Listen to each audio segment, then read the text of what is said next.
Hello, friends, and welcome to this week's edition of BHC Today. Last week, I went to the Waste Management Open. It's the Phoenix Golf Tournament out in Scottsdale, and I spent a day with some of the greatest golfers in the world, with some of the richest people in the world, and one of the most beautiful cities in the world. But when I came back and I thought about it, I wasn't impressed. I saw more rich people who were wandering aimlessly in life. There was more drinking and cursing and debauchery and just flaunting of worldly things. And yet the people were mean and complaining and grumpy. I wondered, boy, that money sure hasn't helped them at all. These are some of the people who had all of the things of the world, yet they seemed more miserable than anybody else. It was a great reminder that happiness is not found in money. This past Tuesday, in our Tuesday Bible study, we looked at the life of Solomon.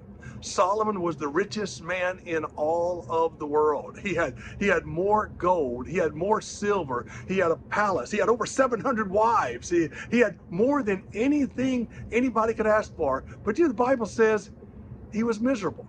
He called it all vanity, meaningless. When I think about the life of Solomon, he did it all. He did it all for himself.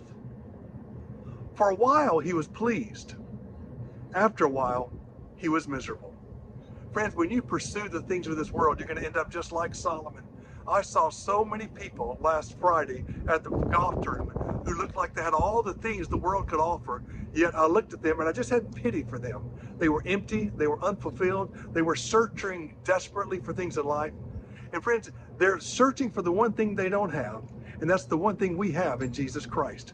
We've got eternity in our hearts. We've got purpose and meaning in life. People are trying to fill that void with things that won't fill it. With money and fame and relationships and power and sex and all of these things. It's like trying to put a square peg into a round hole. I want to encourage you to pray for those you know who are living a life like this, because the only thing that can satisfy is Jesus. All the money in the world. Ask Solomon. Vanity, he says, vanity. It's a chasing after the wind. I came home to Sun City, Arizona, and I was glad to be home. I was glad to be in my house that I own, I don't owe. I'm glad to be with my wife who loves me in spite of all my failures. And I'm glad to be at a church that's loving and supportive. Friends, money can't buy those things. I want to encourage you today, count your blessings. I'm not talking about your monetary blessings or your material blessings.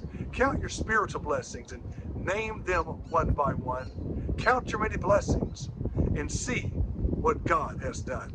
And friends, you can be like my friend George Bailey in that show, It's a Wonderful Life. You can be the richest man in town. And that, my friends, is an encouraging word.